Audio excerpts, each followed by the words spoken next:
Hello दोस्तों, आज की हमारी कहानी है सोच। कहानी अच्छी लगे तो लाइक ज़रूर कीजिएगा। तो दीदी, आपके भाई की तबीयत ज़रा बिगड़ गई है, एक बार घर आ जाइए। ठीक है, आ रही हूँ। ऐसा भी क्या हो गया जो फ़ोन करके बुलाई हो? दीदी, आपके भाई को खून की उल्टियाँ हो रही हैं। डॉक्टर ने कहा है कि जल्दी से जल्दी पैसे का इंतज़ाम करके भर्ती करवा दो। तो जहाँ तक है, कल सुबह भर्ती करवा देंगे। आप आ जाओगे तो थोड़ा सहारा रहेगा। ठीक है, सुबह पहुँच जाऊँगी। सुबह 8 बजे वाली बस से बैठूँगी ना, तो 10 बजे तक पहुँच ही जाऊँगी। इतना कहकर रिद्धि ने फ़ोन रख दिया और बड़बड़ाने लगी। अब फ़ोन कर रही है महारानी। जब रोशन को खून की उल्टियाँ शुरू हो गई है, पैसे की ज़रूरत होगी, इसीलिए फ़ोन कर रही है। भर्ती जो करवाना है हॉस्पिटल में। वैसे तो कभी पूछती भी नहीं थी।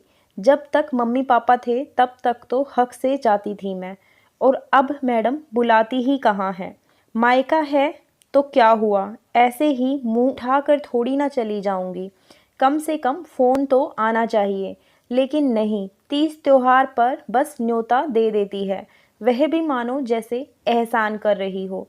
मैं तो 1 रुपए नहीं लेकर आऊँगी एक्स्ट्रा। उसे पता है कि मैं जब भी जाती हूँ तो अच्छा खासा कैश लेकर ही आती हूँ। अपने बचत किए हुए पैसे माँ के पास रखती थी, तो सोच रही होगी इस बार भी दीदी यहाँ रखने के लिए पैसे तो लेकर ही आएंगी, उसी से हॉस्पिटल का खर्चा कर लेगी। लेकिन मैं नहीं लेकर जाने वाली इस बार। खैर, जाना तो पड़ेगा, इसीलिए जल्दी जल्दी 2 जोड़ी कपड़े और ज़रूरी सामान बांध लूँ।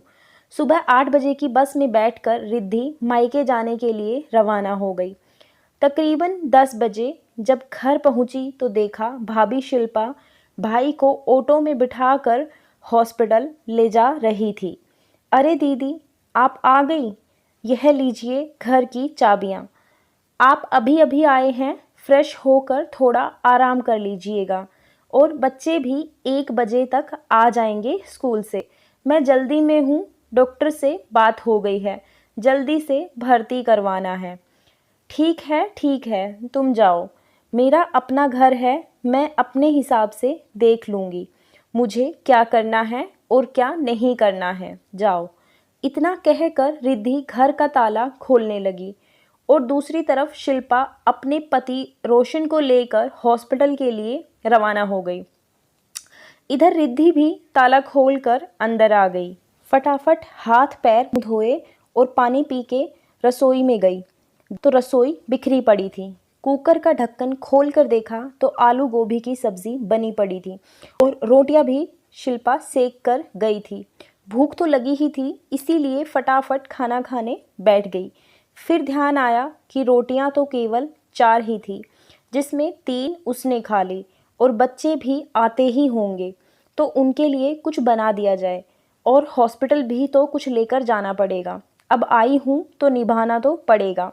बस यही सोचकर वह लगभग 12 बजे फिर से रसोई की तरफ मुड़ी।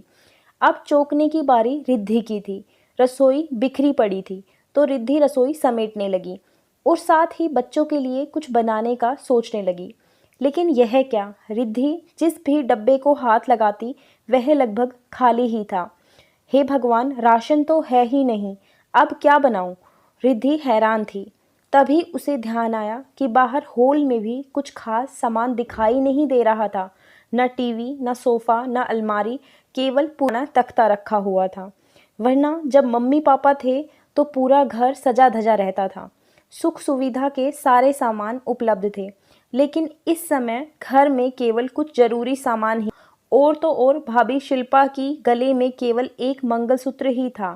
कान के बूंदे और चूड़ियाँ तो थी ही नहीं। इतनी देर में ही बच्चे आ गए। यह क्या, क्या से क्या हो गया? बच्चे बिल्कुल कमज़ोर सांवला सा रंग, और सरकारी स्कूल में पढ़ते हैं यह लोग। हे भगवान, मेरे भाई के घर की यह क्या स्थिति हो गई है, और मैं क्या समझ बैठी थी।